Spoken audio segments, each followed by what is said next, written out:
If you don't have great onboarding, you're going to lose your customers before they ever get a chance to experience your product. What's the secret to creating great onboarding? And what do most people get wrong about this high leverage design skill? Recently, I talked with onboarding expert Sam Hulick and discovered that the best onboarding designers follow 5 simple yet critical steps in their design process. Let's get into it. Great onboarding designers understand that onboarding is part of a larger mission to create loyal customers. And all parts of the customer journey, including marketing and product design, need to work together to serve this mission. I think that a lot of companies think of onboarding as basically their product intro. How do we introduce ourselves and how do we walk people through our functionality and so on and so forth? But that, in my mind, is a pretty limited way of thinking about what the point of onboarding ultimately really is, which is to make it more likely that people become healthy, sustainable, long-term customers in a way that you can scale. Now, one of the most common mistakes in onboarding design is to optimize onboarding separate from the rest of the product. If you want to succeed, resist this urge, because you'll end up with an expensive, leaky bucket. The next step is to talk to customers and find out what they really need, not just what you think they need. Talk to 50 of your good customers or even 50 people who recently signed up and just get a general sense of what is happening in their life that's driving your offering to be relevant to them. Understand the goals that are driving people to sign up and become customers and stay customers, because it's not that the person owns a minivan that's causing them to use Google Maps. It's because they're trying to figure out how to get somewhere. We have a metaphor called selling umbrellas in the rain, where we're not saying that we want to be the best loved brand of umbrellas and talking to people about the quality of our umbrellas when it's not raining so that hopefully they proactively get one. We want to be in the situation that's driving people to need an umbrella to begin with. And we want to think about how can we have our offering be on their radar and available to them on demand when the need arises, and segment around need, not kind of person. Now, it's tempting to juice your onboarding stats with gamification or external rewards. Lots of my clients have done it. But if you don't understand your customers' context and goals, this approach is going to backfire. Once you understand your customers, make sure you're helping them make progress toward their goals during onboarding. That's the path to success.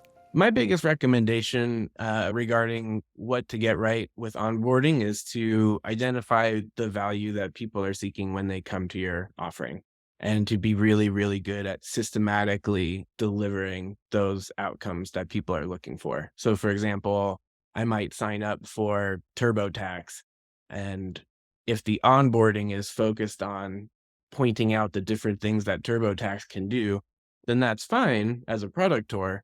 But what I'm really looking for is getting my taxes filed. Instead of thinking of your onboarding as an opportunity to point people to different cool parts of your app, think of it as an opportunity to get to know what your new signups are trying to do and create reliable systems that deliver them to those particular outcomes. Remember, great onboarding design helps your customers make progress toward their goals. And to do that, you need to understand what their goals are.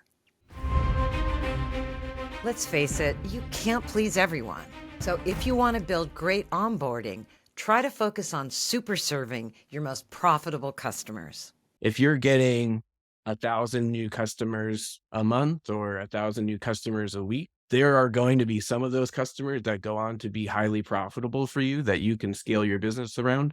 And there are going to be a lot of other customers that are not profitable and that are basically being subsidized by your profitable customers. And to be able to identify which segments are really driving revenue and what levers you have to really scale those segments, to me, is the name of the game. It's inevitable that you'll need to focus on a subset of your customers, and that means everyone won't be happy. The sooner you embrace this, the better and more focused you can make your onboarding design. One of the most common mistakes I see is trying to stuff too many features into your onboarding flow. I see people who get onboarding featureitis, where they add an intro video and that doesn't really seem to move the needle on conversion. So they think, okay, maybe we should add a tooltip tour. And then maybe that does or doesn't help anything. And so then they think, okay, well, really what we should have are these hotspots pointing to these different areas.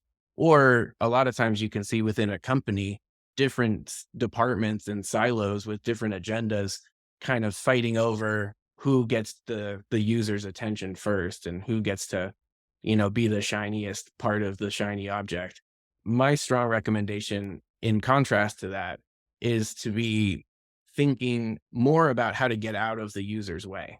Here's a hard truth. You're not going to solve your onboarding problems by piling on more features. You'll get better results by figuring out how to get out of your customer's way. Remember, your customer does not care about your product. They care about solving their problems and making progress. If you focus your onboarding around that, you'll develop loyal customers. Want to put these ideas to work? We've made you a cheat sheet to help you design great onboarding flows. Go to gamethinking.io/onboarding and get your cheat sheet now. The link's in the description. To see our full interview with Sam Hulick, watch this video. See you soon.